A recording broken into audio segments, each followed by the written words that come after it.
Hello students, तो देखो last class हम लोगों ने मोल कंसेप्ट के बारे में बेसिक बातें की थी। हमने सीखा था कि एटॉमिक मास क्या होता है, रिलेटिव एटॉमिक मास क्या होता है ना, मोलर मास कैसे कैलकुलेट करते हैं, इसे हमने सीखी थी। फिर हम लोगों ने बात की थी दो फॉर्मूले की नंबर ऑफ मोल्स कैलकुलेट करने के। एक तो मास से हमको मोल्स निकालना सीखा था हमने, और एक नंबर ऑफ पार्टिकल से मोल्स कैलकुलेट करना सीखा था। हमने लास्ट क्लास एक क्वेश्चन किया था, क्या था क्वेश्चन? 3.6 ग्राम था ना, 36 ग्राम क्वेश्चन था। 36 ग्राम ग्लूकोज C6H12O6 में आपको number of atoms and number of atoms of each type बताने थे। ठीक है, तो मैंने आपको एक तरीका तो सिखाई दिया था, मैं आपको एक और तरीका सिखा रहा हूँ। ये तरीका आपके लिए सीखना बहुत इंपॉर्टेंट है, क्योंकि कई क्वेश्चन आप सिर्फ इसी मेथड से सॉल्व कर पाओगे। ठीक है, तो उसलिए आपके लिए ज़्यादा इंपॉर्टेंट हो जाता है। बहुत ध्यान से सीखना। ये ऐसा आप एज ए ट्रिक ही बोल सकते हो। क्या होता है देखो, उसमें आपसे डिस्कस करूँ। मेरे पास मान लो 1 मोल H2SO4 है। कैसे करता हूँ? 1 मोल की जगह 1 मॉलिक्यूल H2SO4 लिखता हूँ। ठीक है, बताओ इस एक मॉलिक्यूल H2SO4 में कितने हाइड्रोजन एटम्स हैं? 2। तो मैं इसको ऐसे लिखता हूँ, 1 molecule H2SO4 contains 2 hydrogen atoms. अच्छा बताओ इसमें कितने सल्फर एटम्स हैं? इसमें 1 सल्फर एटम है। बताओ इसमें कितने ऑक्सीजन एटम्स हैं? 4 ऑक्सीजन एटम्स। बोलो बात सही है? तो एक मॉलिक्यूल H2SO4 में 2 हाइड्रोजन एटम होते हैं, 1 सल्फर एटम होता है, और 4 क्या होते हैं? आपके ऑक्सीजन एटम्स होते हैं। अच्छा मैं क्या करता हूँ, मैं इसको चेंज करता हूँ। एक मॉलिक्यूल की जगह मैं यहाँ पे ले लेता हूँ Na मॉलिक्यूल्स ऑफ H2SO4। अब आप मुझे बताओ, अगर मेरे पास Na मॉलिक्यूल्स H2SO4 हैं तो उसमें हाइड्रोजन एटम्स कितने होंगे? कितने होंगे? 2Na होंगे। भाई एक मॉलिक्यूल में 2 है तो Na में कितने होंगे? 2Na होंगे।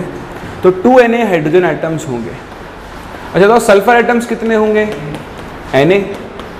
बताओ ऑक्सीजन एटम्स कितने होंगे? 4Na ऑक्सीजन एटम्स होंगे। बोलो सही बात है? किसी को डाउट? अच्छा बताओ Na मॉलिक्यूल H2SO4 को क्या मैं 1 मोल H2SO4 बोल सकता हूँ? फिर 1 मोल H2SO4 में कितने मॉलिक्यूल्स होंगे? Na मॉलिक्यूल्स होंगे। तो मैं Na मॉलिक्यूल H2SO4 को क्या बोल सकता हूँ? 1 मोल H2SO4। सही है? तो बताओ अगर मैं इसको 1 मोल H2SO4 बोल सकता हूँ, तो बताओ 2Na हाइड्रोजन एटम्स को क्या बोल सकता हूँ? 2 मोल हाइड्रोजन एटम्स। बोल सकता हूँ? बताओ मैं इसको क्या बोल सकता हूँ? 1 मोल क्या? Sulphur atoms. और बताओ इसको हम क्या बोल सकते हैं? 4 मोल ऑक्सीजन एटम्स। बताओ ये बात सही है या नहीं? सही है। तो देखो काम की चीज़ क्या है, आप एक इस बॉक्स को देखें और आप एक इस बॉक्स को देखें। अब यहां से हम एक सिंपल सा स्टेटमेंट बना रहे हैं, आप चाहो तो उसको ट्रिक बोल सकते हो, कि एक मॉलिक्यूल में जितने एटम्स होंगे उतने ही उस मॉलिक्यूल के एक मोल में उन एटम्स के क्या होंगे? मोल्स। यानी अगर एक मॉलिक्यूल H2SO4 में 2 हाइड्रोजन एटम है तो 1 मोल H2SO4 में कितने मोल हाइड्रोजन एटम होंगे? 2 मोल हाइड्रोजन एटम होंगे। बोले बात समझ में आती है? तो इससे आप क्या कर सकते हो? डायरेक्टली अपने क्वेश्चंस को सॉल्व कर सकते हो। कैसे? ध्यान देना, यही क्वेश्चन हम दोबारा करते हैं। 36 ग्राम ग्लूकोज, तो 36 डिवाइडेड बाय 180 कितना आ जाएगा? 0.2 मोल C6H12O6।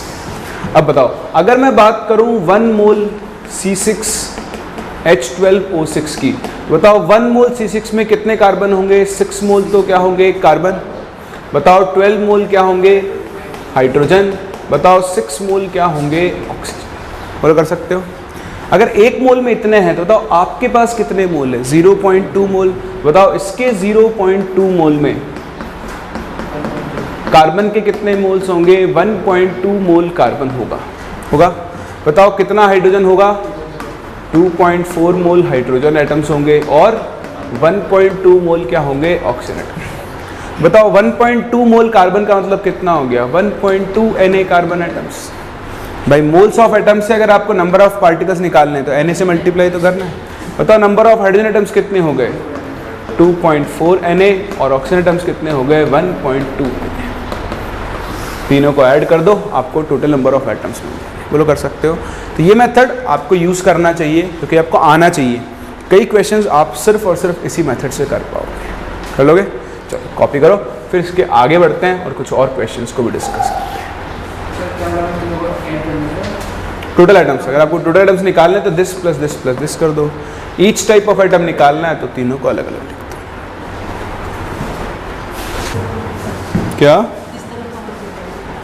इसी तरफ का तो मिटाना था चलो कोई बात नहीं। देखो ये वाली ट्रिक है ना, ये वाले जो आपने लिखे बॉक्स, ये बहुत काम में आएंगे। 2-3 तरह के क्वेश्चन आप इनसे सॉल्व कर सकते हो। तो आओ इसको यूज़ करना सीखते हैं। पहला टाइप तो आपने देख लिया है कि एटम्स निकालने के काम में आता है। तो पहले एक क्वेश्चन वापस से एटम्स निकालने का करते हैं। आप देखना कितनी जल्दी इन क्वेश्चंस को आप सॉल्व कर सकते हो। देखो एक छोटा सा question, right, calculate the number of oxygen atoms in 39.2 gram Al2SO4 whole thrice।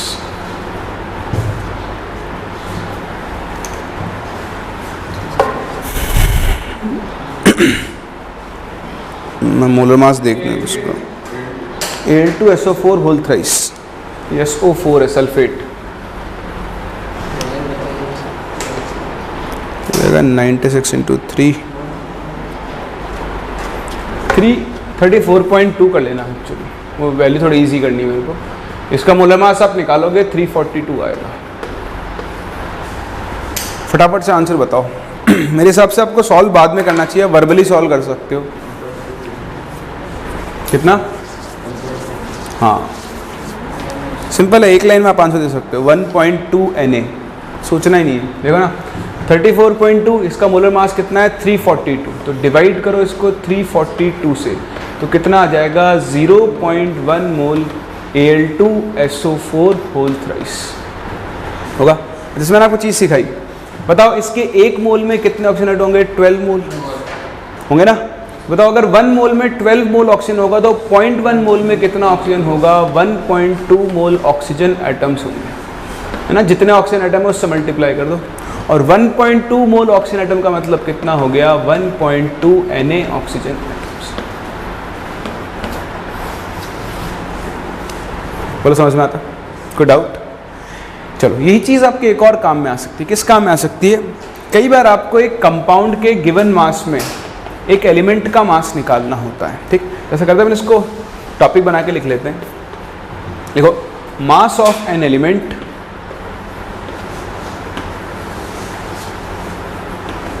in given mass of a compound, ठीक। तो ये भी एक अच्छी टाइप ऑफ चीज़ होती है, आपके कई बार काम में आएगी आगे जाकर, इसलिए आपको इसको सीखना ज़रूरी है। जैसे मैं आपसे एक क्वेश्चन बोलूँ कि calculate the mass of oxygen in 16 gram SO3, तो 16 ग्राम SO3 में ऑक्सीजन का कितना मास है ये आपको कैलकुलेट करना है, ठीक है। अब इसके ना 2 तरीके होते हैं, मैं आपको दोनों बताता हूँ फिर आपको जो अच्छा लगे वो यूज़ करना। आने आपको दोनों चाहिए। देखो पहला तरीका होता है हिसाब लगाने का, सिंपल हिसाब लगाने का। हिसाब लगाने का कैसे?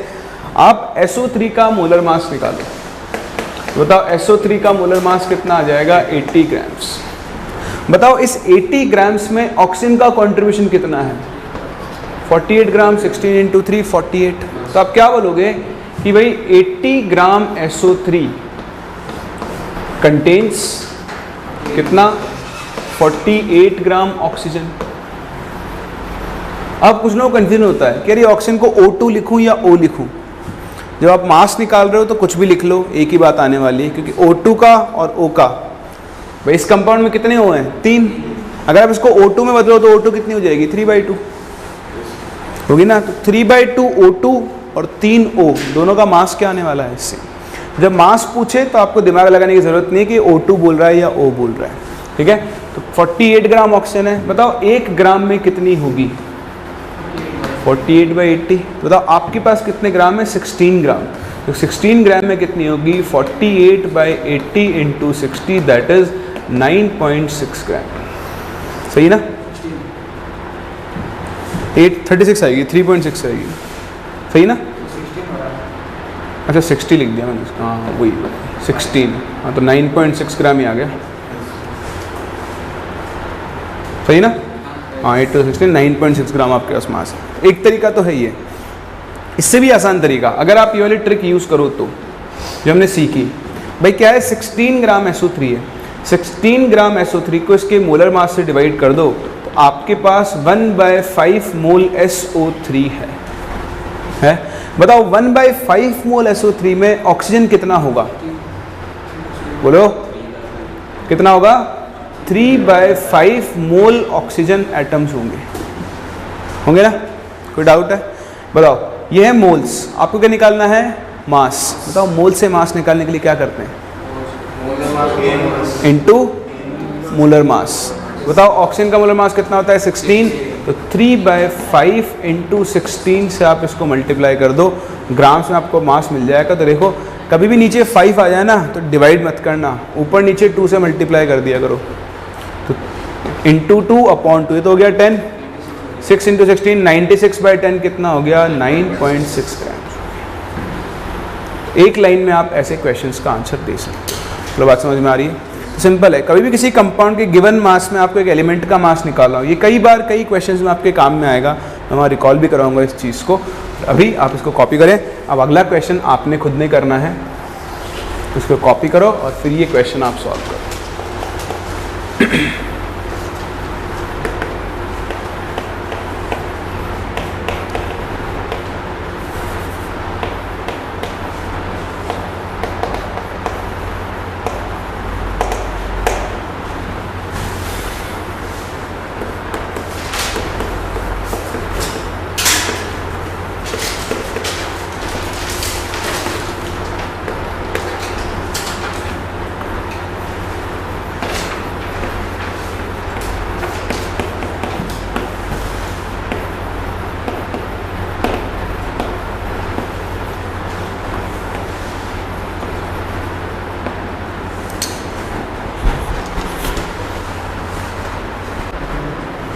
चलो कितना है फर्स्ट का आंसर? 76.8 ग्राम्स। सेकंड सॉल्व कर लिया? बताओ सेकंड का आंसर।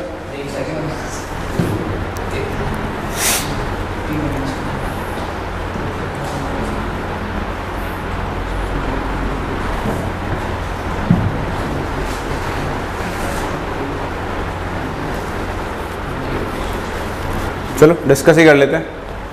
फर्स्ट तो आ गया 76.8, सही है शायद ये। पहला डिस्कस है, फिर आप दूसरा कर लेना। चलो दूसरे का आंसर कितना? 19.6 ग्राम्स। चलो देखते हैं सही है या फिर नहीं। देखो first question, what mass of SO2 will contain 1.2 Na oxygen atoms. ठीक है, तो पहले तो देखो आप 1.2 Na ऑक्सीजन एटम को आप कितना बोल सकते हो? 1.2 मोल ऑक्सीजन एटम्स बोल सकते हो। अब आप यहाँ पे आ जाओ, SO2 बताओ 1 मोल SO2 में कितने ऑक्सीजन एटम्स होते हैं? 2 मोल। तो अगर 2 मोल 1 मोल में है तो बताओ इसके 1 मोल में कितने होंगे? इसके हाफ। तो बताओ इसके 1.2 मोल ऑक्सीजन जब आपके पास होंगे, इसका कितना मोल्स होगा? 1.2/2 दैट इज 0.6 मोल SO2। तो देखो 0.6 मोल में 1.2 मोल होंगे, तो आपके पास SO2 के मोल्स आ गए 0.6। इसको मल्टीप्लाई कर दो इसके मोलर मास 64 से, 32 + 32, 64 इंटू 0.6 कितना आ जाएगा बताओ? 38.4। तो आपका आंसर 76.8 आ रहा है। आधा क्यों आ रहा है? /2 क्यों होगा? हो तो गया सब हिसाब बराबर। ये मोल्स ऑफ ऑक्सीजन एटम थे, 1.2 मोल ऑक्सीजन हो गया। अगर 2 मोल ऑक्सीजन एटम 1 मोल में होते हैं तो 1.2 मोल कितने में होंगे? 0.6 में। तो आंसर कितना आएगा? 38.4 आएगा। आपने शायद 12 मोल लेके मतलब, ठीक है, तो वैसे नहीं देखना, वही तो समझा रहा था आपको। भाई यहाँ पे आप डायरेक्ट O एटम से कंपेयर कर रहे हो, आपने O2 ले लिया उसको, तो उससे नहीं होगा। समझ में आ गया? कर लेंगे? चलो चेक करें अगला क्वेश्चन। ये देखो अब इसने उल्टा पूछा है। पिछला क्वेश्चन हमने किया था उसमें आपको SO3 का मास दिया था और ऑक्सीजन का मास पूछा था।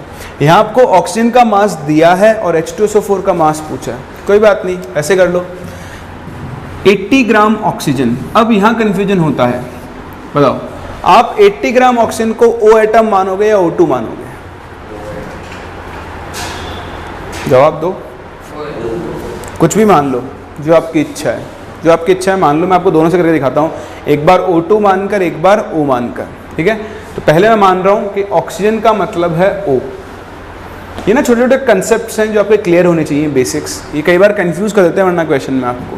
तो O मान लो, अब आप देखो 80 ग्राम O, 80 ग्राम O, बताओ इसके मोल्स कितने होंगे? इसको 16 से डिवाइड कर दो, 5 मोल O हो जाएगा, होगा ना। फिर आप देखो H2SO4 को, बताओ 1 मोल H2SO4 में कितने ऑक्सीजन एटम होते हैं? 4 मोल ऑक्सीजन एटम। बताओ अगर 4 मोल 1 मोल में है तो बताओ 5 मोल कितने में होंगे? तो 4 के लिए 1, 1 के लिए 1/4, तो 5 के लिए कितना हो जाएगा? 5/4 मोल H2SO4। बोलो सही है? किसी को डाउट? तो मेरे पास 5/4 मोल H2SO4 है। अगर मुझे इसका मास निकालना है तो इनटू इसका मोलर मास 98 से मल्टीप्लाई कर दो, आपको अपना आंसर मिल जाएगा। मिलेगा? तो क्या बनेगा? देखो 49 टाइम्स तो ये जाएगा, पूरा मल्टीप्लाई कर लो, 404, 490/4, 4 1 ज़ा 4, 4 2 ज़ा 8, 4 2 ज़ा 8.5 ग्राम्स, 122.5 ग्राम H2SO4 होगा। बोलो समझ में आ रहा है? कोई डाउट है? तो ये आंसर भी आपका गलत हो गया, ठीक। तो आप ध्यान दो छोटी छोटी चीज़ों पे, तभी आपके आंसर्स बिल्कुल करेक्ट आने वाले हैं, अदरवाइज ये प्रॉब्लम चलती ही रहेगी। चलो आगे बढ़े। अगला मेथड, इसी का अगला मेथड, अगर आप इसको O2 मानकर करो तो चलो मैं O2 मान के सॉल्व कर देता हूँ। अब ध्यान से देखना, अगर मैं O2 मान लेता हूँ 80 ग्राम, तो बताओ मोल्स ऑफ O2 कितने मिलेंगे आपको? 80 डिवाइडेड बाय 32, यानी कितना हो जाएगा? ये 2.5 मोल हो जाएगा। सही है? कोई डाउट? अब बताओ, आपके पास है 1 मोल H2SO4, बताओ इसमें कितने ऑक्सीजन हैं? 4। बताओ 4 ऑक्सीजन का मतलब कितने O2 है? समझ में आ रहा है सबको? 4 ऑक्सीजन का मतलब कितना हुआ? 2 O2 हुआ। इसका मतलब इसमें 2 मोल O2 का बोल सकते हैं, बोल सकते हैं। तो अगर इसमें 2 मोल O2 है तो 1 मोल H2SO4 है। बताओ जब आपके पास 1 मोल O2 होगा तो कितना H2SO4 होगा? Half mole. तो बताओ जब आपके पास 2.5 मोल है तो ये कितना होगा? 1/2 into 2.5, that is again 5/2 mole H2SO4, sorry 5/4 mole H2SO4 होगा। 5/4 इंटू 98 कर दो, आपको H2SO4 का मास मिल जाएगा। तो आप तो हमेशा O लो, जब मास बोल रहा है तो आप हमेशा क्या ले लो? O, और उसी से अपने क्वेश्चन को सॉल्व कर लो। आपको O और O2 के चक्कर में नहीं पड़ना है, दोनों से आंसर क्या आने वाला है? सेम आने वाला है। कर सकते हो? एक और क्वेश्चन करें, इसका आंसर सबका आना चाहिए। लिखो क्वेश्चन, देखो व्हाट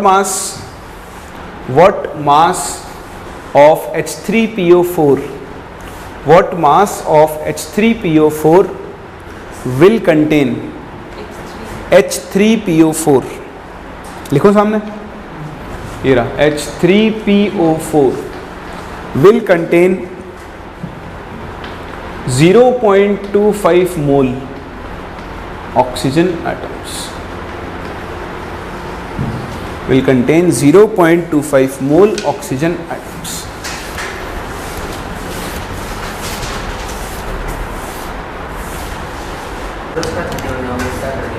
हाँ देखो बहुत सिंपल सा क्वेश्चन है, आपको बताना है कि कितने ग्राम H3PO4 में इतने मोल ऑक्सीजन एटम। हाँ 98/60 इज करेक्ट। तो देखो 1 मोल H3PO4 है, जिन लोगों ने नहीं किया वो देख लो एक बार। 1 मोल H3PO4 बताओ ऑक्सीजन के कितने मोल्स होंगे? 4 मोल ऑक्सीजन एटम्स होंगे। सही है? तो अगर 4 मोल 1 मोल में होते हैं तो बताओ 1 मोल ऑक्सीजन एटम कितने में होगा? 1/4 मोल में। अब आपके पास कितना ऑक्सीजन है? 0.25 को क्या मैं 1/4 बोल सकता हूँ? बताओ ये 1/4 मोल ऑक्सीजन एटम्स कितने में होंगे? 1/16 मोल H3PO4 में होंगे। बताओ 1/16 मोल से मास निकालना है तो क्या करना पड़ेगा? इंटू इसका मोलर मास 98, तो वैल्यू कितनी मिल जाएगी 98/16 ग्राम H3PO4। 122.7। अच्छा वैसे कर रहे हो आप, जब डिवाइड बाय फ्रैक्शन बता रहे हो आप कोई, डिवाइड करके तो शायद ये 6 पॉइंट समथिंग आएगा, 6.1 के आसपास। हाँ वो कर लेना, उसकी ज़रूरत नहीं है, फॉलो कर सकते हो ऐसे क्वेश्चंस, समझ में आ रहा है। तो कभी भी आपको गिवन मास के अंदर नंबर ऑफ एटम्स निकालने हो, किसी दूसरे एलिमेंट का मास निकालना हो, तो आप एक ट्रिक को यूज़ कर सकते हो, विच इज़ दिस, कि एक मॉलिक्यूल में जितने एटम्स होंगे उतने ही उन एटम्स के क्या होंगे, मोल्स भी प्रेजेंट होंगे। सही है, मैं आगे बढ़ सकता हूँ। ये तो अपना सेकेंड फॉर्मूला। अब हम मूव करेंगे मोल कैलकुलेट करने के थर्ड फॉर्मूले पे। एक बार हम थर्ड फॉर्मूला सीख लें, फिर हम वापस से इन तीनों फॉर्म्स को कंबाइन करेंगे। उसके बाद मैं आपको number of electrons, protons, neutrons ये सब भी कैलकुलेट करना सिखाऊंगा। लेकिन अभी हम बढ़ते हैं अपने थर्ड मेथड की तरफ, दैट इज़ किसी गैस के लिए अगर आपको उसका वॉल्यूम पता हो तो हम कैसे मोल्स कैलकुलेट करते हैं। तो आओ डिस्कस करते हैं, अपने अगले पार्ट के ऊपर चलते हैं, मूव करते हैं। थर्ड फॉर्मूला ऑफ मोल, जिसके लिए आपको यूज़ करना आना चाहिए आइडल गैस इक्वेशन। तो पहले मैं आपको बताऊं आइडल गैस इक्वेशन क्या होता है। क्या होता है, सभी ने पढ़ा हुआ है। तो PV इज इक्वल्स टू क्या होता है, nRT। ठीक, यहाँ पर P क्या होता है, P होता है प्रेशर ऑफ गैस। ठीक, इन जनरल आपको प्रेशर की कुछ यूनिट्स पता होनी चाहिए। एक तो होती है ATM, सुना है ना, और ऐसा यूनिट क्या होती है, पास्कल। तो आपको एक कन्वर्जन ध्यान रखना है, 1 ATM जो होता है वो 1.01325 इंटू 10⁵ पास्कल होता है। एक इसकी यूनिट बार भी होती है। जो आपका 1 ATM होता है वो 1.013 बार के इक्वल। ठीक है, तो ये तो दो वैल्यूज होती हैं आपके पास, लिख लो, ये याद हो जाएंगे धीरे धीरे यूज करते करते आपको। ऐसे ही volume, V is volume of gas. तो ये तो आप सभी लोग जानते होंगे, नहीं जानते हो तो ध्यान रखना कि 1 लीटर और 1 डेसीमीटर क्यूब क्या होते हैं, इक्वल। कई बार आपको 1 लीटर लिखा हुआ मिल जाएगा, कई बार आपको डेसीमीटर क्यूब लिखा हुआ मिल जाएगा। और ऐसा यूनिट क्या होती है इसकी, मीटर क्यूब। तो अगर मैं लिखूं वैल्यूज, तो ऐसे लिखो आप कन्वर्जेंस को, 1 मीटर क्यूब जो होता है वो 1000 लीटर, या फिर आप इसे 1000 डेसीमीटर क्यूब भी बोल सकते हैं। कहने का मतलब लीटर और डेसीमीटर क्यूब दोनों क्या होते हैं, सेम। ठीक, उसके बाद अगर आप 1 लीटर को कंपेयर करो तो 1 लीटर बोल दो, चाहे 1 डेसीमीटर क्यूब बोल दो, ये 1000 ml के इक्वल होगा, जानते हो। या फिर आप इसे 1000 क्या लिख सकते हो, सेंटीमीटर क्यूब, या फिर आप इसे 1000 cc भी लिख सकते हो। क्या लिख सकते हो, 1000 cc, है ना, सेंटीमीटर क्यूब। तो इस तरह से वॉल्यूम के लिए ये आपको कन्वर्जन पता होना चाहिए कि जब लीटर को मिलीलीटर में बदलना है तो 1000 से मल्टीप्लाई कर देना, जब मिलीलीटर को लीटर में बदलना है तो 1000 से क्या कर दोगे, डिवाइड। ठीक, नेक्स्ट T इज टेम्परेचर। तो टेम्परेचर आप जानते ही हो, टेम्परेचर के हम 2 स्केल्स यूज करते हैं, कौन कौन सा, एक केल्विन और एक डिग्री सेल्सियस। तो सभी जानते हैं कि अगर आपको डिग्री सेल्सियस को केल्विन में बदलना है तो डिग्री सेल्सियस में आप कितना ऐड कर दो, 273। एग्जैक्ट वैल्यू चाहिए तो 273.15 होता है, लेकिन हम न्यूमेरिकल्स के लिए क्या यूज़ करते हैं, 273 ही यूज़ करते हैं। तो आपको डिग्री सेल्सियस को केल्विन में बदलना आना चाहिए। जितना डिग्री सेल्सियस में दिया है उसमें 273 ऐड कर दो, आपका टेम्परेचर केल्विन में बदल जाएगा। ध्यान देना, जब भी आप इस इक्वेशन में वैल्यू रखोगे, टेम्परेचर हमेशा आपको कौन सी यूनिट में रखना है, केल्विन। कभी भी आप डायरेक्ट डिग्री सेल्सियस में इसको यूज़ नहीं कर सकते हो। Third and very important R को हम बोलते हैं यूनिवर्सल गैस कांस्टेंट। क्या बोलते हैं, यूनिवर्सल गैस कांस्टेंट। ठीक, और इसकी जो वैल्यू होती है, इसकी 2 ओवरऑल तो इसकी 3 वैल्यूज़ होती हैं। अभी तो हमको एक ही वैल्यू यूज़ करनी पड़ेगी, पर मैं 2 वैल्यूज़ बता रहा हूँ फिर भी। एक तो होती है 8.314, दिस इज जूल पर केल्विन पर मोल, ये इसकी SI यूनिट है। तो आप यहाँ पर प्रेशर और वॉल्यूम क्या यूज कर रहे हो उसके हिसाब से हम आर की वैल्यू लिखते हैं। अगर आप यहाँ प्रेशर पास्कल में और वॉल्यूम मीटर क्यूब में यूज कर रहे हो तो आप आर की कौन सी वैल्यू यूज़ करोगे? 8.314। तो अभी इस चैप्टर में तो आपको ये वैल्यू यूज़ करनी ही नहीं पड़ेगी, ठीक। आर की दूसरी वैल्यू जो आप यहाँ पर यूज़ करोगे, that is important, this is 0.0821 unit will be ATM into litre पर केल्विन पर मोल। ये वैल्यू आप इस चैप्टर में यूज़ करोगे और उस वैल्यू का रिस्ट्रिक्शन क्या है? प्रेशर किस में होना चाहिए? ATM में। वॉल्यूम किस में होना चाहिए? लीटर में। तो ये आप ध्यान दें, जब भी आप आर की वैल्यू 0.081 यूज़ कर रहे हो, आपको यहाँ पर प्रेशर कौन सी यूनिट में रखना है? ATM में, और वॉल्यूम हमेशा कौन सी यूनिट में होना चाहिए? लीटर्स में। समझ में आई बात? चलो पहले तो आप ये सारी चीज़ें लिखो, फिर उसके बाद हम इसको यूज़ करते हैं। नहीं तो देखो, अब इसके ऊपर हम क्वेश्चन करते हैं। इसको अब बेसिकली तो आप लोग गैसेस स्टेट में यूज़ करोगे, बट ऐसे मैं यूज़ करके दिखा रहा हूँ ऐसे ही। जैसे आपसे कोई बोल दे कि एक गैस है, उसका वॉल्यूम है 50 ml, प्रेशर है 2 ATM, टेम्परेचर है 27 डिग्री सेल्सियस, बताओ गैस के मोल्स कितने होंगे? बस simple, N is equals to क्या हो गया? PV/RT होगा। देखो प्रेशर कितना है? 2 ATM। अब जब तक आप ये यूनिट्स पे ध्यान नहीं दोगे तब तक गलती कर सकते हो। बताओ वॉल्यूम किस में रखना होता है? लीटर्स। यहाँ किस में है? मिलीलीटर्स। यहाँ पे वॉल्यूम कितना लिखोगे आप? 50 इंटू 1000 से डिवाइड करोगे ना, तो 10⁻³ लीटर में आ गया। अपॉन आर की वैल्यू कितनी होगी? 0.0821 इंटू टेम्परेचर कितना होगा? 3। इस तरह से हम इस गैस के मोल्स कैलकुलेट कर सकते हो। चलो कर सकते हो, लेकिन खैर हमें यहाँ पर इसको इस तरह से यूज़ नहीं करना है। हाँ, क्वेश्चन मिल जाए तो कर लेना, वैल्यू रखने में आपको कोई दिक्कत है ही नहीं।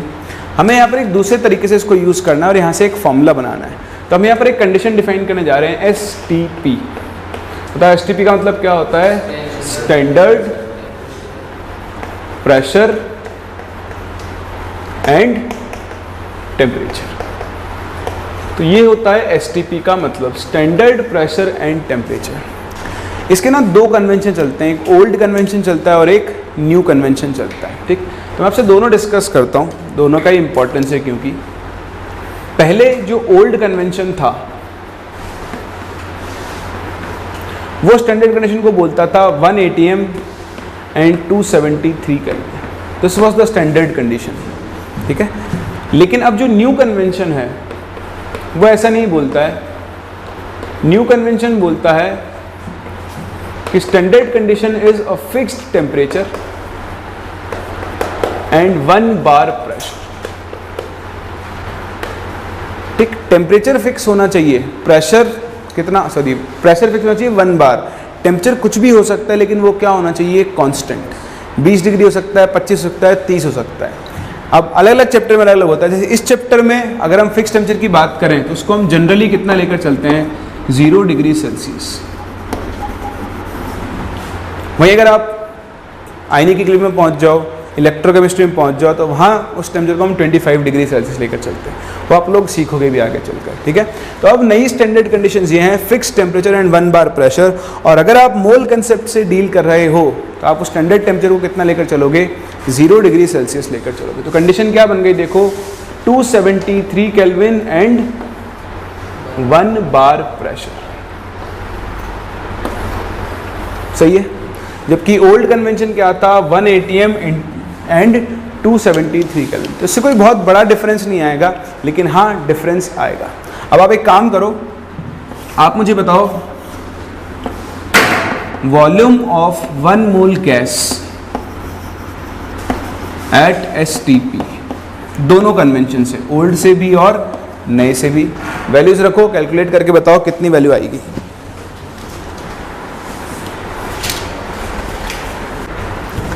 देखो, आप जब यहाँ वैल्यूज कैलकुलेट करोगे तो यहाँ पर जो वॉल्यूम आएगा वो आएगा 22.4, और यहाँ पर जब आप वॉल्यूम कैलकुलेट करोगे वो आएगा 22.7। इसको हम VM लिख लेते हैं।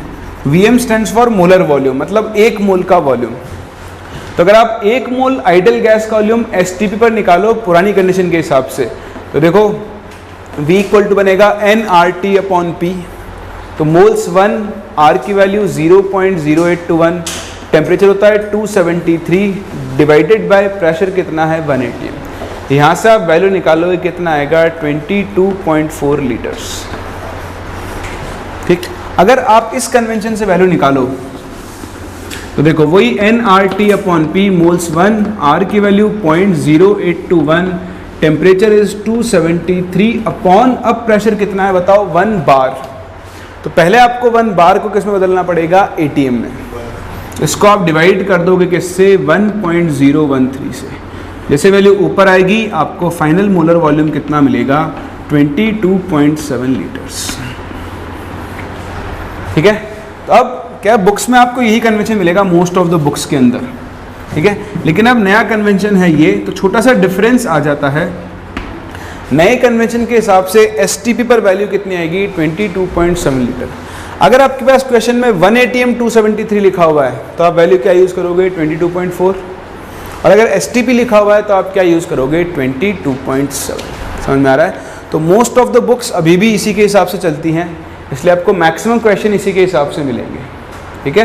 तो अगर आपको 22.4 या उसका मल्टीपल दिया हो तो आप 22.4 यूज़ करना, अदरवाइज करेक्ट वैल्यू तो कौन सी होगी अपनी, 22.7 लीटर्स कर लोगे। इतना सा ध्यान रखना, हम मैक्सिमम क्वेश्चन इसी के हिसाब से किया करेंगे। बट अगर आपसे डिफरेंस पूछता है तो एसटीपी का मतलब होता है ये, और एसटीपी पर 1 मोल गैस का वॉल्यूम कितना होगा, 22.7 लीटर्स होगा, ठीक है। चलो, तो अब इसी बात पे हम लोग बढ़ते हैं आगे और फॉर्मूला बनाने के लिए देखते हैं कि एक नया फॉर्मूला हम बना रहे हैं।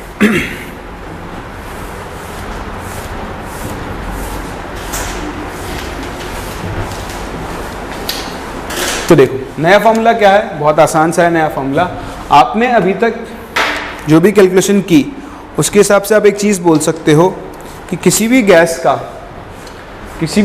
के 1 मोल का volume, 1 mole gas at STP, बताओ किसके बराबर होता है, 22.4 लीटर। तब उल्टा चलो, 22.4 लीटर 1 मोल के बराबर होता है, बताओ 1 लीटर किसके बराबर होगा, 1/22.4 मोल। तो अगर आपको किसी गैस का वॉल्यूम पता है V लीटर, लेकिन सिर्फ और सिर्फ कहाँ पर, एसटीपी पर, 22.7 यूज़ करो, है ना, नए कन्वेंशन से बात करते हैं अपन। तो बताओ V लीटर अगर मैं किसी गैस का ले लूँ एसटीपी पर, बताओ उसके कितने मोल्स होंगे, V डिवाइडेड बाय 22.7 मोल्स। तो यहाँ से देखो हमारे पास नंबर ऑफ मोल्स का एक फॉर्मूला बन गया है। That formula will be equal to given volume at STP divided by क्या करोगे आप उसे, 22.7। लेकिन ये फॉर्मूला सिर्फ और सिर्फ किसके लिए वैलिड है, गैस के लिए। आप लिक्विड सॉलिड पर इसको अप्लाई नहीं कर सकते। साथ लिखना वैलिड फॉर गैस ओनली। अगर आपने इसको लिक्विड सॉलिड पर अप्लाई कर दिया तो क्वेश्चन का आंसर कभी आ ही नहीं सकता, क्योंकि ये फॉर्मूला सिर्फ और सिर्फ किसके लिए वैलिड है, गैस के लिए। समझ रहे हो। तो आप इसे कॉपी करो और इस फॉर्मूले को भी हम ऐसे नहीं याद रखेंगे, दूसरे तरीके से याद रखेंगे। कैसे, आपको वॉल्यूम एट एसटीपी दिया है और आपको मोल्स निकालने हैं।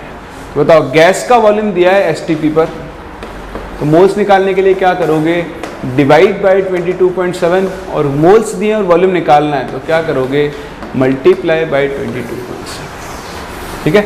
अब कई बार हम इसको 22.4 भी यूज़ कर लेंगे, तो वो डेटा के हिसाब से होगा, क्वेश्चन में क्या डेटा दिया है ना। तो मैं आपको भी यूज़ करके दिखाऊंगा, उसकी आप टेंशन मत लेना। मैक्सिमम क्या, हाँ, अगर उसने सिर्फ एसटीपी बोला है नए कन्वेंशन के हिसाब से, तब तो आप 22.7 ही यूज़ करोगे। बट मैक्सिमम टाइम वैल्यू आपको 22.4 के हिसाब से ही दी हुई होगी, तो फिर आपको उसी हिसाब से अपनी वैल्यू को एडजस्ट कर लेना आंसर निकालने के। ठीक है, वो बताता हूँ मैं आपको, भी देखते जाओ। एक बार आप इसे कॉपी करो, फिर क्वेश्चन करते हैं, तब बताता हूँ क्या कह रहा हूँ।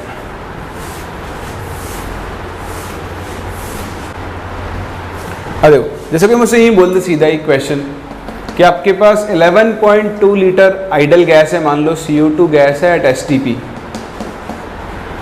बताओ इसके मोल्स कितने होंगे। तो देखो 11.2 क्या है, 22.4 का मल्टीपल है, ठीक है। वैसे तो एसटीपी के हिसाब से आपको उसको 22.7 से डिवाइड करना चाहिए, लेकिन अप्रॉक्सीमेट आंसर तो दोनों सेम आएगा। अब चाहे आप इसको 22.7 से डिवाइड कर लो तब भी अप्रॉक्सीमेटली 0.5 ही आएगा, और 11.2 डिवाइडेड बाई 22.4 कर लो तब एग्जैक्ट क्या आ जाएगा आपके पास, 0.5। तो कई बार ऐसा हो सकता है कि आपको इसी फॉर्म की वैल्यू मिल जाए, तो उस केस में आप क्या कर लेना, 22.4 से डिवाइड करके आंसर निकाल लेना, मतलब कंडीशन के हिसाब से खुद को एडजस्ट कर लेना, बट एक्चुअल STP क्या होता है, 22.7 होता है। समझ रहे हो बात को मैं क्या कहना चाह रहा हूँ? ठीक है, चलो तो मूव करते हैं। अभी तो हमने फॉर्मूला बना लिया है, अब हमारे पास नंबर ऑफ मोल्स कैलकुलेट करने के टोटल 3 फॉर्मूले हैं। एक तो हम नंबर ऑफ मोल कहाँ से निकाल सकते हैं, मास से, सही है। एक हम नंबर ऑफ मोल्स कहाँ से निकाल सकते हैं, नंबर ऑफ पार्टिकल्स से, सही है। और एक नंबर ऑफ मोल्स हम कहाँ से निकाल सकते हैं, गैस के लिए, कहाँ से, वॉल्यूम एट STP से, ठीक। तो अब आपको क्या होगा, तीनों को रिलेट करना होता है, तो बताओ कैसे करेंगे।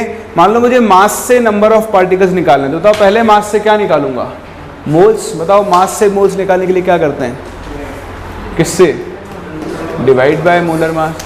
इसी तरह मोल्स आ गया, बताओ मोल्स से नंबर ऑफ पार्टिकल्स निकालने के लिए क्या करेंगे, या फिर आपको उल्टा करना हो, आपको नंबर ऑफ पार्टिकल्स पता हो, उससे मास निकालना हो, तो पहले क्या निकालोगे, मोल्स डिवाइड बाय NA, और फिर मोल्स से आप क्या निकाल लोगे, mass multiply by molar. Same चीज़ यहाँ पर, अगर आपको मोल्स से वॉल्यूम निकालना है तो डिवाइड बाय 22.7, और अगर आपको वॉल्यूम से मोल्स निकालना है तो क्या करोगे, मल्टीप्लाई बाय 22.7। तो बहुत छोटी सी चीज़ है, अगर किसी चीज़ से मोल निकालना है तो डिवाइड करना है, मोल से कोई वैल्यू निकालनी है तो क्या करना पड़ेगा, आपको मल्टीप्लाई करना होगा।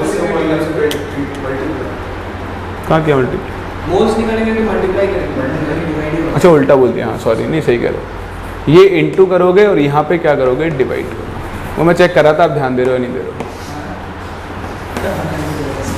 ध्यान दे रहा हूँ, दिमाग लगा के पढ़ रहा हूँ, है ना, सही है, कर सकते हैं। चलो तो अब हम इन सबको कंबाइन करके क्वेश्चन करना शुरू करते हैं, 2-3 छोटे छोटे क्वेश्चंस करते हैं, फिर बात करेंगे इलेक्ट्रॉन्स, प्रोटॉन्स और न्यूट्रॉन्स कैलकुलेट करनी है। तो चलिए पहला प्रश्न आपके लिए,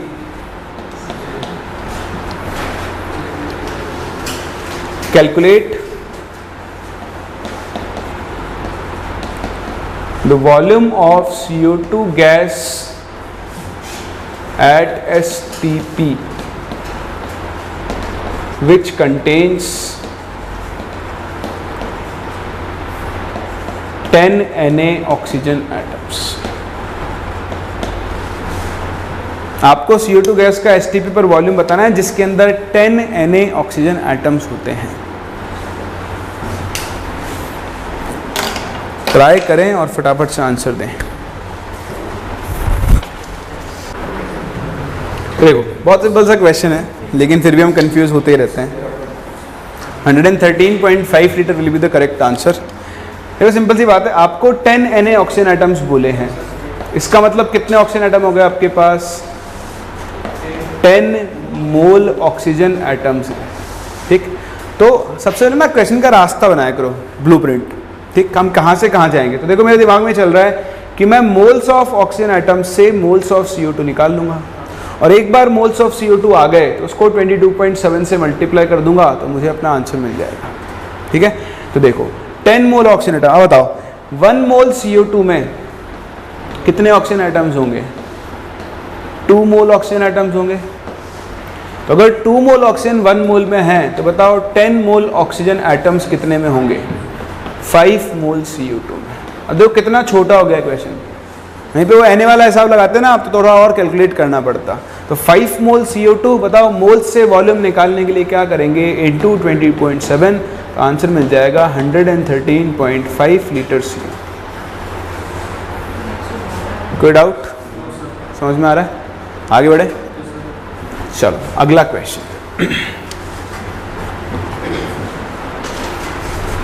ये तो उड़ा दूं चार्ट तो।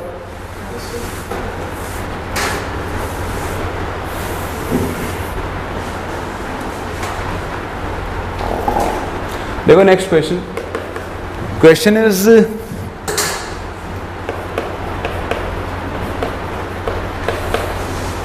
Calculate the number of atoms इन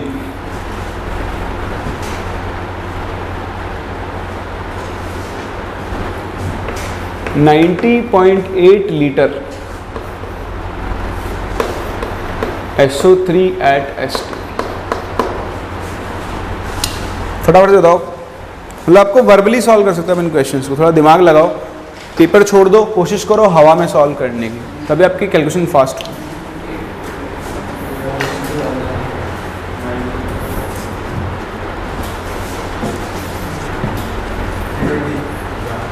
$320 ग्राम निकालो ना कितना है।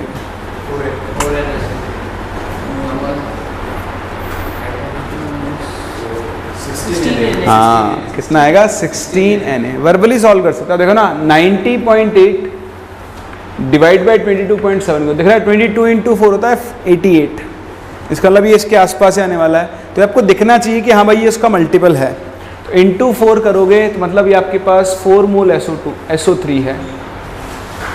4 मोल SO3 में मॉलिक्यूल्स भी कितने होंगे 4 Na, और एक मॉलिक्यूल में कितने एटम्स हैं 3 + 1 4, तो टोटल एटम्स कितने जाएंगे 4 × 4 Na, दैट इज 16 Na। कर सकते हो ना, या डायरेक्ट कर लो। एक SO3 में 4 एटम्स हैं, तो 4 मोल SO3 में 4 मोल, मतलब 1 मोल में 4 है ना, तो 4 मोल में कितने हो जाएंगे 16 मोल एटम्स हो जाएंगे टोटल, सारे एटम्स मिला लो तो। और 16 मोल का मतलब कितना हो गया 16 Na एटम्स। समझ में आ रहा है, कर सकते हो। चलो एक और प्रश्न आपके लिए, सोच समझ के सॉल्व करें, मुझे आपसे पूरी उम्मीद है। Question is calculate number of atoms in 1.8 liter H2O at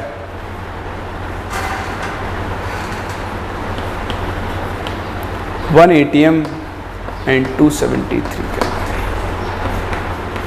ठीक है, 1 atm H2O लिक्विड लिख रहा हूँ, एट STP लिख दो, चलो एट STP।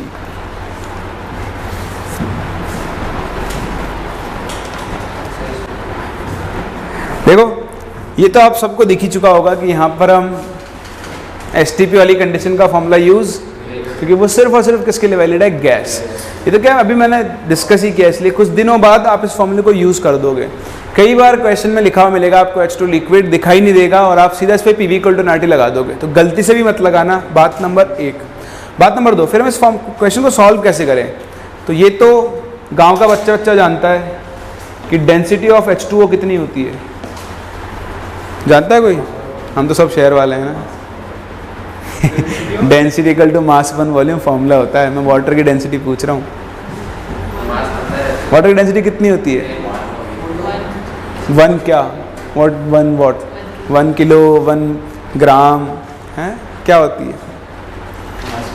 चीज़ें हमें आधी अधूरी याद होती हैं। 1 ग्राम पर मिलीलीटर, ये होती है वाटर की डेंसिटी। आपको कभी नहीं बताएगा किसी भी चैप्टर में, आज की बात हमेशा याद रखनी है। वैसे ये 4 डिग्री सेल्सियस पर होती है, पर हम हर टेम्परेचर पर इसको इतना ही लेकर चलते हैं, और इसके बिना आप इस क्वेश्चन को सॉल्व नहीं कर सकते हो। अब देखो PV = RT तो हम इस पर लगा ही नहीं सकते, तो आप देखो 1.8 लीटर वाटर का मतलब कितना हो गया, इसको मिलीलीटर में बदलो तो ये हो गया 1800 मिलीलीटर H2। सिंस वाटर की डेंसिटी 1 ग्राम पर ml है, तो जितना वाटर का वॉल्यूम उतना ही क्या होगा वाटर का मास। तो आपके पास एक्चुअली में 1800 ग्राम वाटर है। बताओ क्या आप इसके मोल्स निकाल सकते हो, कितने? 1800 divided by 18, that is 100 moles. बताओ एक मॉलिक्यूल में कितने एटम्स हैं 3, तो यहाँ पर मोल्स ऑफ एटम्स कितने होंगे 300 हो जाएंगे, और 300 को मल्टीप्लाई कर दो Na से, तो आपको नंबर ऑफ एटम्स कर सकते हो। तो कभी भी लिक्विड आ जाए तो एक तो उस पर STP का फॉर्मूला मत लगा देना, कहीं 22.7 से डिवाइड करके शुरू हो जाओ। आपको उस लिक्विड की डेंसिटी पता होनी चाहिए, डेंसिटी से आप उसका मास से मोल्स, और मोल से क्या निकाल सकते हो, नंबर ऑफ एटम्स कैलकुलेट कर सकते हो। बोलो यहाँ तक कहानी समझ में आती है? ये बेसिक क्वेश्चंस होते हैं, ये आपको आने चाहिए। इसके उसका मास निकालना, वॉल्यूम निकालना, नंबर ऑफ एटम्स निकालना। अब ये सब सीखने के बाद हम मूव करते हैं आगे और बात करते हैं कैसे हम लोग इलेक्ट्रॉन्स, प्रोटॉन्स और फिर न्यूट्रॉन्स कैलकुलेट करते हैं। हेडिंग डालो next, calculation of number of electrons, protons and neutrons.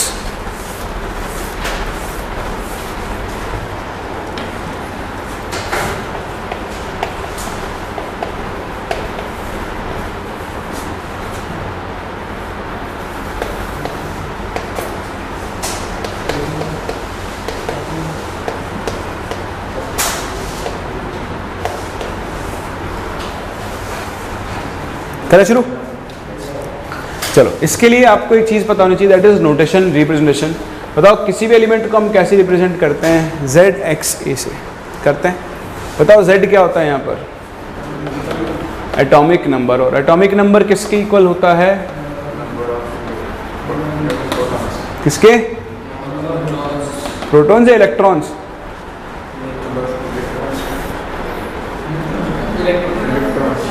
हाँ, एटॉमिक नंबर हमेशा किसके इक्वल होता है? नंबर ऑफ प्रोटॉन्स की। सबसे पहली चीज,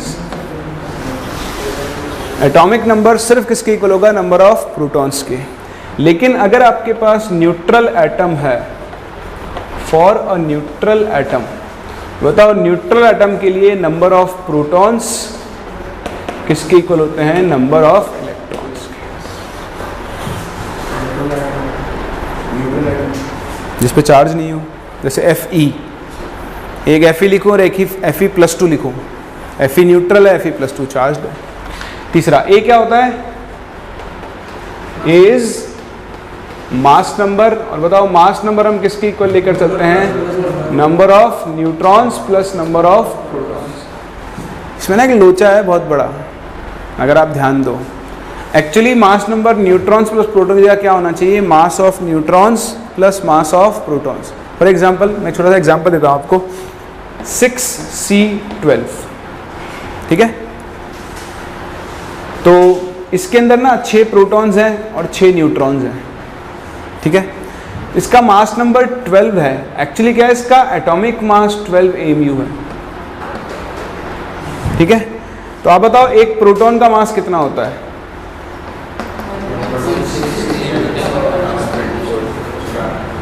यही एक न्यूट्रॉन का भी मास होता है, और यही वैल्यू कितनी होती है? समझ रहे हो? एक्चुअली क्या बनेगा? इसका मास नंबर या इसका एटॉमिक मास अगर आप बोलो, एटॉमिक मास कितना बनेगा बताओ?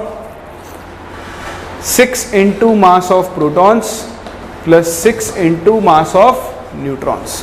अब सिंस ये भी 1 AMU है, ये भी 1 AMU है, दोनों ऐड होकर कितना हो जाएगा? 12 AMU। और मास नंबर और एटॉमिक मास की वैल्यू क्या आने वाली है? सेम। इसलिए आप डायरेक्ट बोल देते हो कि मास नंबर किसके इक्वल होगा? न्यूट्रॉन्स प्लस प्रोटॉन्स के इक्वल होगा। एक्चुअली तो वो mass of neutrons plus mass of protons के इक्वल होता है। बात समझ में आ रही है? खैर, ये आपको समझाने के लिए था, कई बार आपके क्वेश्चंस में ये चीज़ काम में आएगी। अब तो वापस यहीं आ जाओ जो आप बचपन से सीखते हो। मास नंबर किसके इक्वल होगा? न्यूट्रॉन्स प्लस प्रोटॉन के इक्वल होगा। बताओ नंबर ऑफ प्रोटॉन्स किसके इक्वल होते हैं? एटॉमिक नंबर Z के। तो यहाँ से आप नंबर ऑफ न्यूट्रॉन्स निकालना सीख सकते हो।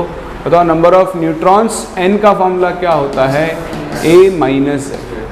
मतलब सिंपल, मास नंबर में से एटॉमिक नंबर को गायब कर दो तो आपको क्या मिल जाएंगे? यहाँ पर नंबर ऑफ न्यूट्रॉन्स मिल जाएंगे। तो मैं कुछ एग्जाम्पल्स लूँ, यहाँ से लेते हैं कुछ एग्जाम्पल्स। जैसे एक है आपके पास 8O16, ये तो आपको लिखना आता ही है ना? एटॉमिक नंबर और मास नंबर, ये थोड़ा आपको याद रखने होंगे। सिमिलरली मैं आपके सामने लिखूँ, मान लो Al3+, मैं सामने लिखूँ O2-, मैं आपके सामने लिखूँ CO2, CO3-2-, SO4-2-, ठीक है?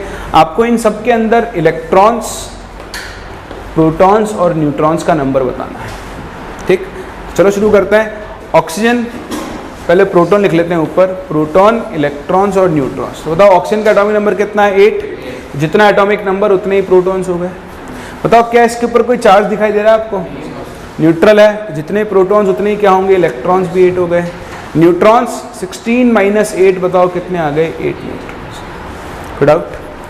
Al3+, बताओ एल्यूमिनियम का एटॉमिक नंबर कितना होता है? 13, और मास नंबर कितना होता है? 27। बताओ इसमें कितने प्रोटॉन हुए? 13। बताओ इलेक्ट्रॉन कितने हुए? तो देखो अगर ये न्यूट्रल होता तो इसमें 13 ही इलेक्ट्रॉन होते हैं, लेकिन +3 चार्ज कब आया होगा? जब इसने 3 इलेक्ट्रॉन क्या कर दिए होंगे? लूज कर दिए होंगे। तो 3 इलेक्ट्रॉन लूज करने का इसके पास कितने इलेक्ट्रॉन बचेंगे? 10। बताओ न्यूट्रॉन्स कितने होंगे? तो 27 - 13 कितने होंगे? 40। तो यहाँ से आप देखो जब भी किसी एलिमेंट पे चार्ज आता है तो उससे न्यूट्रॉन्स और प्रोटॉन्स का नंबर चेंज नहीं होता है, सिर्फ किसका नंबर चेंज होता है? इलेक्ट्रॉन्स का नंबर चेंज होता है। ठीक, ऐसे ही बताओ O2- ये था 8O16, इसमें प्रोटॉन्स कितने? 8। बताओ इलेक्ट्रॉन कितने हो जाएंगे? 8 पहले से थे और 2 माइनस के से 2 और आगे होंगे, कितने हो गए? 10। तो न्यूट्रॉन्स अब भी कितने होंगे? 8। सही है। ये तो हुई एटम्स की बात, ये सिंगल एटम वाले थे।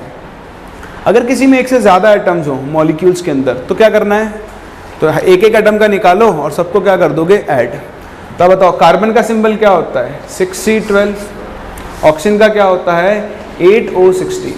तो पहले गिनो प्रोटॉन्स। तो कार्बन में 6 प्रोटॉन्स, ऑक्सीजन में 8। 8 2 16 + 6 22 प्रोटॉन्स। न्यूट्रल है तो 22 ही क्या होंगे इसके अंदर? इलेक्ट्रॉन्स। अगेन इसमें भी 6 प्रोटॉन, इसमें भी 6 न्यूट्रॉन्स, 8 न्यूट्रॉन्स। इसमें न्यूट्रॉन्स भी कितने आने वाले हैं? 22 ही आने वाले हैं। कर सकते हो? बताओ अगले में कितने होंगे? इन दोनों में मुझे प्रोटॉन, इलेक्ट्रॉन्स, न्यूट्रॉन्स बताओ।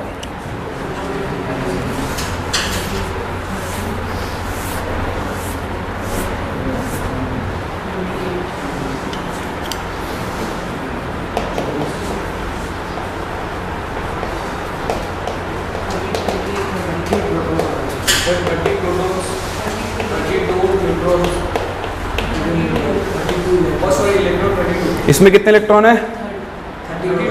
32 प्रोटॉन्स,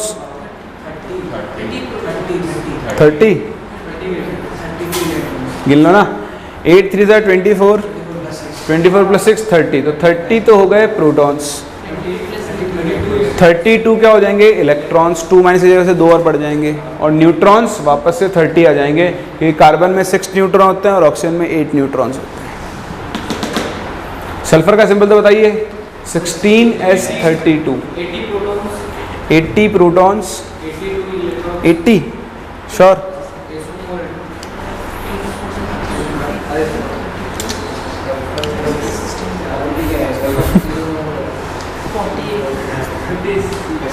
$48 तो हो गए प्रोटॉन्स, 50 हो गए इलेक्ट्रॉन्स, और 48 ही आ जाएंगे न्यूट्रॉन्स। भाई देखो इसमें कितने प्रोटॉन? 16 + 4 × 8 32। तो 32 + 16 इज 48 प्रोटॉन्स। -2 की वजह से कितने हो जाएंगे? 50। देखो मैं समझ सकता हूँ, ये बहुत आसान होते हैं, जब सीखते हैं, जब कैलकुलेट करने आते हैं तो हमेशा कन्फ्यूजन होता ही होता है। इसलिए देखो किसी भी क्वेश्चन को सही करने का एक तरीका होता है, आप उसमें जल्दबाजी ना मचाएं, बिल्कुल भी आराम से सॉल्व करो। एक बार ही सॉल्व करो ना, क्यों 2 बार सॉल्व करने की नौबत आए उसको। खैर ये तो हो गया हम कैसे इलेक्ट्रॉन्स, प्रोटॉन्स, न्यूट्रॉन्स कैलकुलेट करते हैं। आपसे वो ये नहीं पूछेगा, आपसे तो ऐसे क्वेश्चन पूछेगा जैसा मैंने आपके सामने लिखा है। Calculate number of electrons in 19 gram PO4 3-। ठीक है, कुछ नहीं करना। बताओ इलेक्ट्रॉन्स किस में प्रेजेंट होंगे? PO4 3- में। तो मैं क्या करता हूँ, कहीं से मोल्स निकाल लेता हूँ PO4 3- के। इसके मोल्स को इनटू Na कर दूंगा तो मुझे नंबर ऑफ PO4 3- आयंस मिल जाएंगे। फिर ये देख लूंगा कि एक PO4 3- में कितने इलेक्ट्रॉन्स हैं, उसको इनटू नंबर ऑफ इलेक्ट्रॉन्स कर दूंगा तो मुझे अपना आंसर मिल जाएगा। सही बात है? बताओ क्या आप इसके मास से इसके मोल्स निकाल सकते हो? तो निकालो। मोल्स ऑफ PO4 3- कितने? 19 डिवाइड बाय इसका मोलर मास आएगा 95। कितने मोल्स आ गए? 1/5, दैट इज 0.2। ठीक है, तो 0.2 मोल लिख लेता हूं मैं इसको। कोई डाउट? इसके मोल्स को मल्टीप्लाई करो Na से तो आपको क्या मिल जाएंगे? Number of PO4 3- ions. कितने? 0.2 × Na होगा। आगे अब बताओ एक PO4 3- में कितने इलेक्ट्रॉन्स हैं? हाँ इलेक्ट्रॉन्स गिन के बताओ फटाफट से मुझे। फास्फोरस का एटॉमिक नंबर कितना होता है? 15 मास नंबर होता है 31, तो सब कंफ्यूज करने के लिए है। चलो खैर 15, तो देखो 15 प्लस ऑक्सीजन का कितना होता है 8, 32 प्लस 15 कितना हो गया 47, प्लस -3 की वजह से 3 इलेक्ट्रॉन और ऐड करोगे तो 50 इलेक्ट्रॉन्स हैं।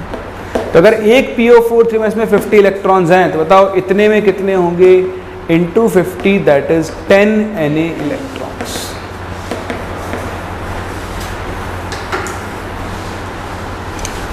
कर सकते हो, कोई डाउट? तो इस तरह से हम number of protons, electrons, neutrons सब कुछ कैलकुलेट कर सकते हैं। आज अपन यहीं तक कंप्लीट करते हैं। मैंने आपको नंबर ऑफ इलेक्ट्रॉन्स कैलकुलेट करना सिखा दिए हैं, आपको DPP मिल गई है, ठीक? तो आपको DPP सॉल्व करनी है। अभी तो आप DPP 1 सॉल्व कर लो, उसमें बेसिक क्वेश्चंस हैं, ठीक? अभी उसमें 10 ही क्वेश्चन है आपके पास। DPP नंबर 2 मैं आपको नेक्स्ट क्लास दूंगा, उसमें ज़्यादा क्वेश्चंस होंगे और ज़्यादा वैरायटी भी होगी, ठीक है? तो वो फिर आप उसको कवर करने हैं, उसमें हम इस लेक्चर के भी, अगले लेक्चर के भी क्वेश्चन में इंक्लूड कर लूँगा और फिर सारे क्वेश्चंस को मिक्स करके हम एक साथ इन वैरायटी को कवर करेंगे, ठीक है? तो मिलते हैं नेक्स्ट क्लास और यहाँ से आगे कंटिन्यू करते हैं।